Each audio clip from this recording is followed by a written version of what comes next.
There you go, sorry. Your husband's opening a new restaurant, or is that what you said? Yeah. Okay. Yes. Yeah. He I'll really. just have to, I might have you text him when we wrap up here, Yeah. just to give him a heads up. Definitely. And then Definitely. I'm kind of like, good to go. we're good? Yeah. Okay, first thing, Kasey, say and spell first and last name. Kasey Siegel, Kasey Siegel. Okay, perfect. And her audio sounds good, Ange? Yep. And then you'll just look at me like I said, like this is Yeah. just kind of me and you talking. Perfect. So kind of tell me your background a little bit. Born and raised in Tampa, when did you leave? Kind of tell me about that. Yes, I was born and raised here, and I left when I graduated high school and moved on to college. I went to Washington and Lee University in Lexington, Virginia. And after graduation, I moved to New York City.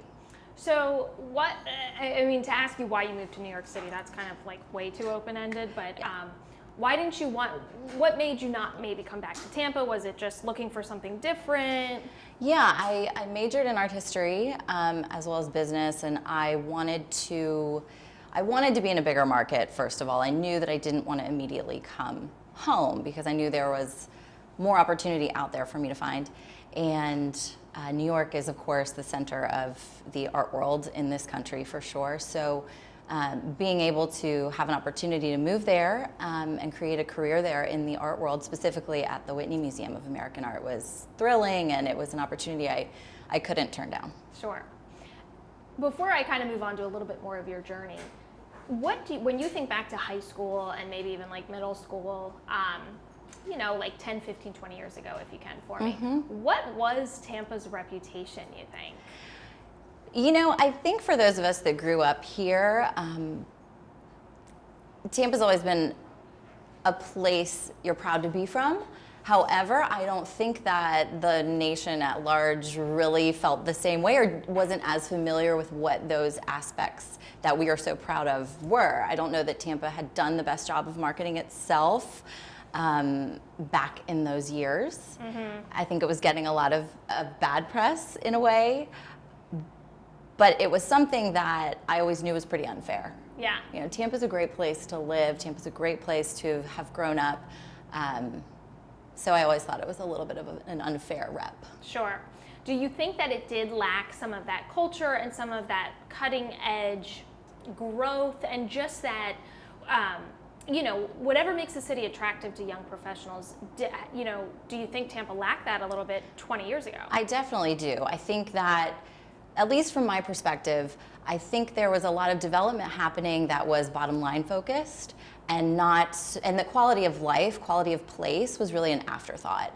I think that in terms of measuring a city's success, certainly the job market is important, certainly the housing market is important, but really just as important is quality of place. You have to have cultural amenities that are going to enhance inhabitants' lives, you know, their lifestyle, their day-to-day, their daily life. And I think Tampa wasn't focused on that so much. They were focused on, you know, bottom line development, which doesn't truly make a successful city, in my opinion. Yep. Sometimes it's the stuff that you can't see. Exactly. The or intangibles. That you can't put on paper. Right. Right. Okay, so now you're in New York, you're loving life. Sure. You know, it's a great place. You meet, I guess you could say you meet your husband in New York. My husband and I start dating, and we're both living in New York, yes. So what brought you back to Tampa? You know, we both love New York City so much, but we wanted a little bit more square footage, to be frank. We wanted a better work-life balance, and we started to see that there were a lot of big opportunities in Tampa. Tampa was really open to the entrepreneurial spirit.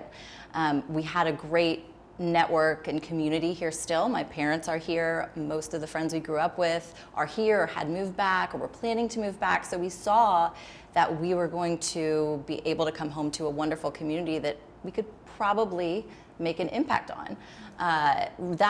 It really came to fruition with a job offer for my husband. He got a job offer to be the general manager at Mise en Place, one of Tampa's, you know, oldest and best restaurants. And so it was something that he really thought was a good turning point in his career.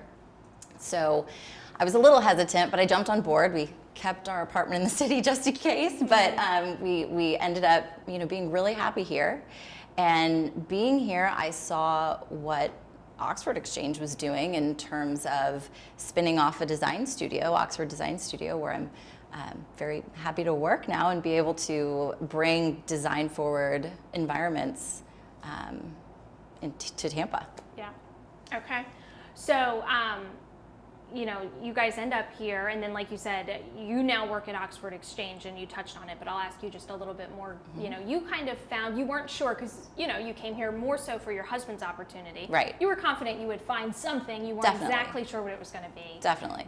But, you know, interior decorating, interior design, it's going to be a lot different from New York versus anywhere. Absolutely. But you did find your home and what fits for you in terms of your career. Yes. So how did that happen, and what are you doing here?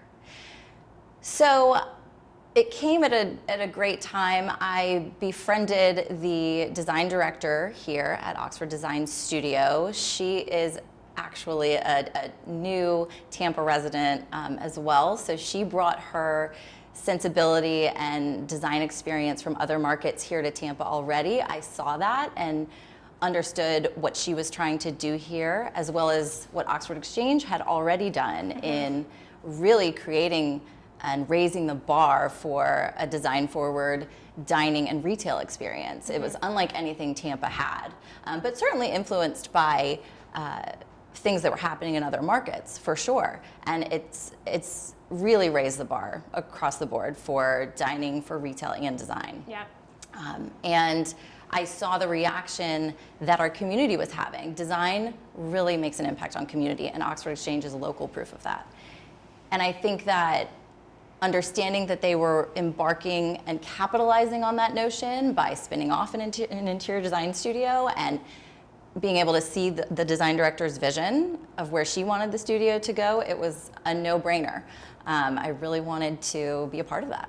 A job that would not have existed in I Tampa. never thought this role would exist when I left Tampa. So it's so exciting for Tampa that it does.